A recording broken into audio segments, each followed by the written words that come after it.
pemirsa yang dirahmati Allah Subhanahu wa taala, bagian ketiga dari hukum nun sukun dan tanwin adalah iqlab.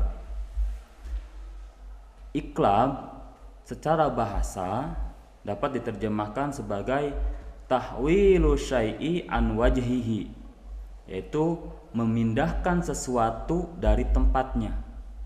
Itu secara bahasa. Jadi menempatkan sesuatu bukan pada tempatnya, bukan pada keseharusannya.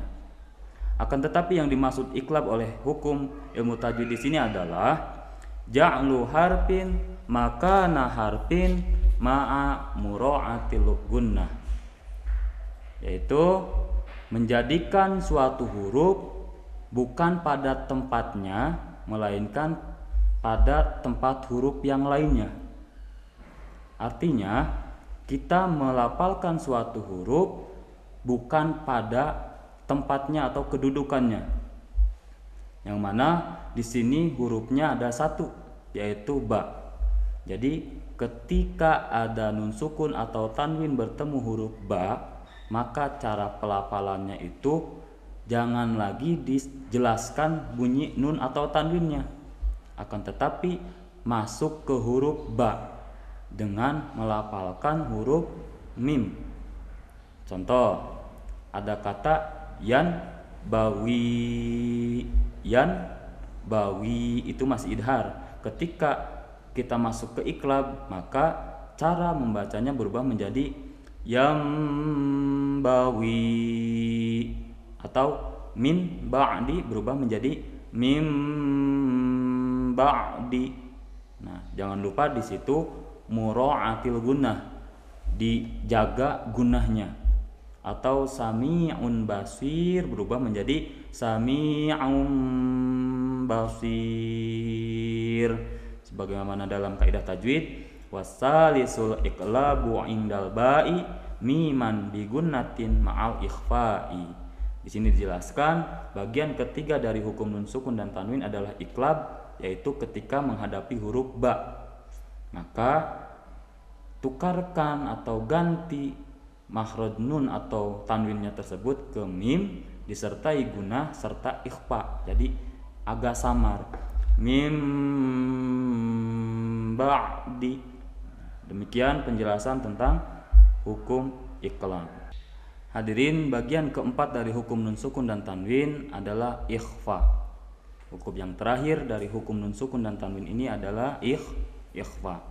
Apa itu ikhfa? Ikhfa secara bahasa atau lughah bisa diterjemahkan sebagai as-satru. As-satru itu seperti hijab, yaitu menutupi atau tertutup. Sekali lagi, ikhfa menurut bahasa as-satru yang terjemahnya tertutup atau menutup. Adapun yang dimaksud dengan hukum ikhfa di sini adalah ibaratun anin nutqi biharfin sakinin arin anit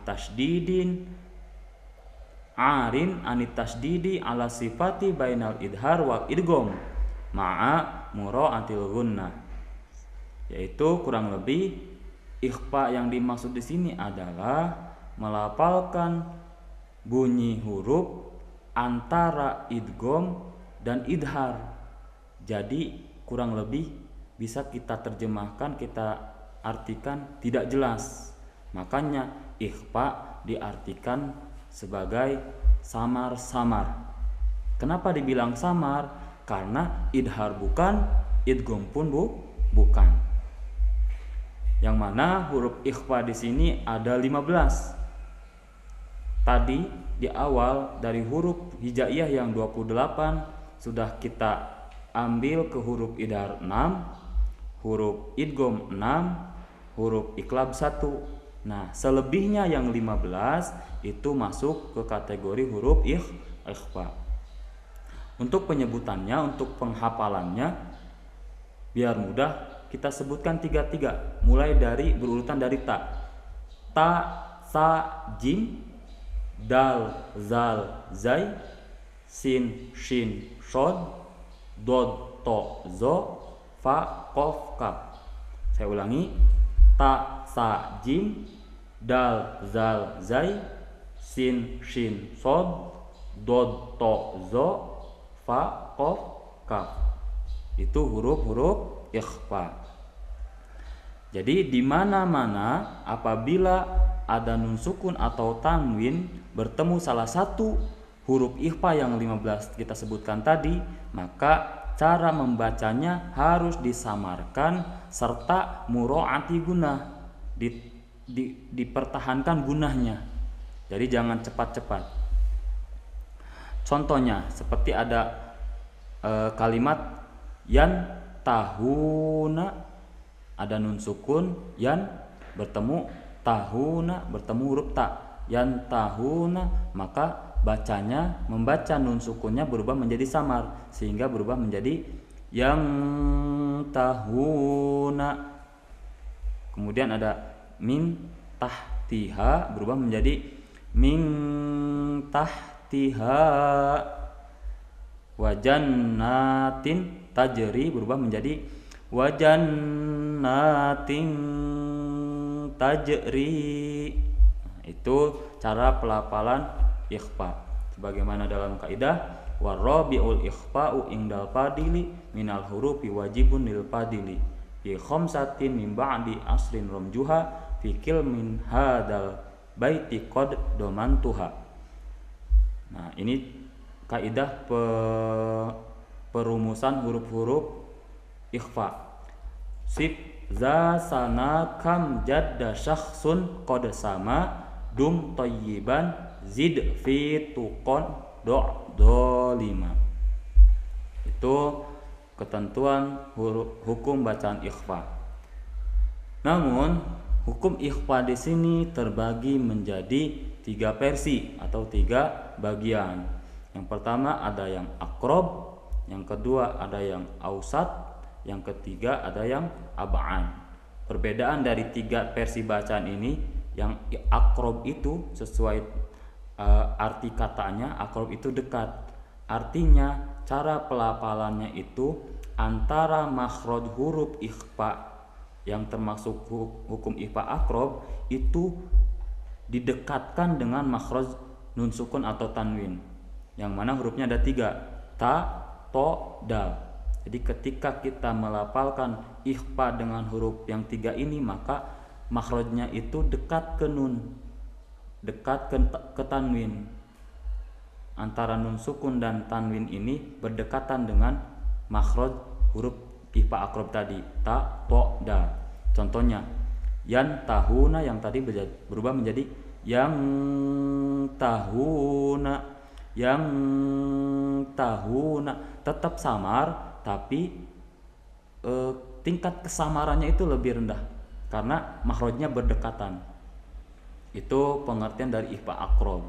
Jadi bukan jadi yan tahuna, itu masih nun, masih tanwin, masih n, yan tahuna, tapi tetap samar, cuman tingkat kesamarannya lebih minim. Yang tahuna, yang tituna, angdadan, gitu ya. Bagian yang kedua ada ikhfa ausat. Kalau ausat itu pertengahan antara dekat dan jauh, jadi sedang, yang mana hurufnya ada sod, zal, sa, jim, shin, sin, zai, fa, dod, dan zo.